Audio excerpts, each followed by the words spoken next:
வணக்கம் நண்பர்களே. தீபாவளி பண்டிகை அப்படின்னாவே நமக்கு நினைவுக்கு வர்றது அதிரசம் மட்டும்தாங்க.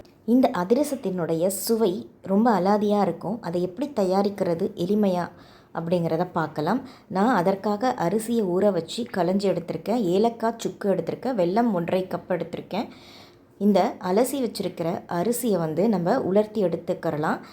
கொஞ்சம் ஈரப்பதமாகவும் இருக்கணும். ரொம்ப உலர்ந்த மாதிரியும் அந்த அரிசி இருக்கக்கூடாது. பாருங்கள், நல்லா உள்ளுக்கே வச்சு நம்ம அதை உலர்த்திக்கலாம். காற்றுல ஆற விட்டோம் அப்படின்னா கொஞ்சம் ஃபாஸ்ட்டாகவே இதுவாகிடும். நம்ம பார்த்துக்கிட்டே இருக்கணும், ரொம்ப உலர்ந்துடாத. நம்ம நார்மலாக ஃபேன்லாம் போடாமல் உலர விட்டோம் அப்படின்னா ஒரு 25 மினிட்ஸ் வாக்கில் ஆகும். பிறகு அதை எடுத்து மிக்ஸி ஜாரில் போட்டு அரைச்சி எடுத்துக்கிறலாம். அரைச்சி எடுத்த மாவை நல்லா ஜல்லடையில் ஜலிச்சு எடுத்துக்குவோம். மாவோட பதம் குறைக்கணும், ரொம்ப நைஸாகவும் இருக்கக்கூடாது, மீடியமாக இருக்கணும். பிறகு எடுத்து வச்சுருக்கிற வெல்லம் வாணலியில் போட்டுக்கிறலாம். அதுக்காக 1/2 கப் தண்ணி ஊற்றி நல்லா அதில் இருக்கிற தூசெல்லாம் வடிகட்டணும் இல்லையா, அதனால் கொஞ்சம் காய்ச்சி எடுத்துக்கிறலாம். காய்ச்சி ஆயிடுச்சு.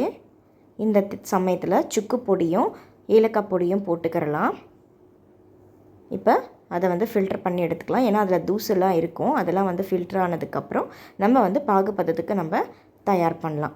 இப்போ அடுப்பை பற்ற வச்சுக்கிறலாம். பாருங்கள், இந்த மாதிரி நல்லா கொதிச்சுட்டே இருக்குது. ஒவ்வொரு ஸ்டேஜுமே நம்ம பார்த்துக்கிட்டே இருக்கணும்.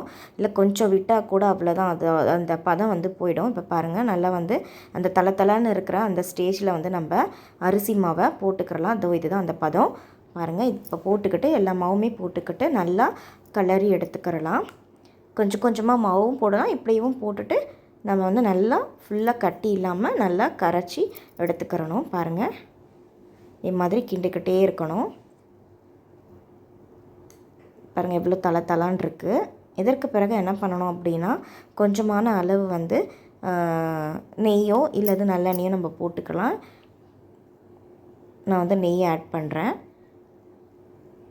இருந்தனாலும் செய்யலாம். நல்லா கொஞ்சம் ஆறின பிறகு, இல்லாட்டி ஒரு 6 மணி நேரத்துக்கு பிறகோ நம்ம 8 மணி நேரத்துக்கோ பிறகோ நம்ம அதை ஃப்ரை பண்ணி எடுத்தோம் அப்படின்னா அது ரொம்ப சாஃப்டாக இருக்கும்.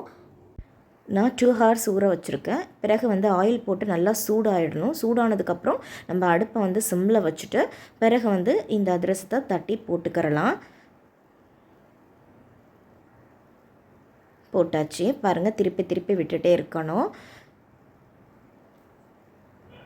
கலர் பாருங்கள் நல்லா வந்தாச்சு. ரொம்ப தீய விடக்கூடாது. இந்த கலர் போதுமானது. உள்ளுக்கும் நல்லா வெந்திருக்கணும். ரொம்ப ஹையில் வச்சுட்டோன்னா உள்ளேயும் வெளியில் கருகின மாதிரி ஆகிடும். உள்ளே வெந்திருக்கவே இருக்க. ரொம்ப சிம்மிலே வச்சு தான் நம்ம இதை வேக விடணும். சரிங்களா? ப்ரிப்பேர் பண்ண உடனே சாப்பிடாமல் கொஞ்சம் நேரம் கழிஞ்சதுக்கப்புறம் நம்ம சாப்பிட்டோம் அப்படின்னா இது ரொம்ப சுவையாக இருக்கும், சாஃப்டாகவும் இருக்கும். நீங்கள் உங்கள் வீட்டில் ரெடி பண்ணி பாருங்கள். ரொம்ப கடினம்லாம் கிடையாது, ரொம்ப சுலபமாக நம்ம இதை செஞ்சிடலாம். இந்த பலகாரம் நல்லா வரணும் அப்படின்னா பாகுபதம் ரொம்ப ரொம்ப முக்கியமானது. நீங்களும் உங்கள் வீட்டில் ட்ரை பண்ணி பாருங்கள். நன்றி.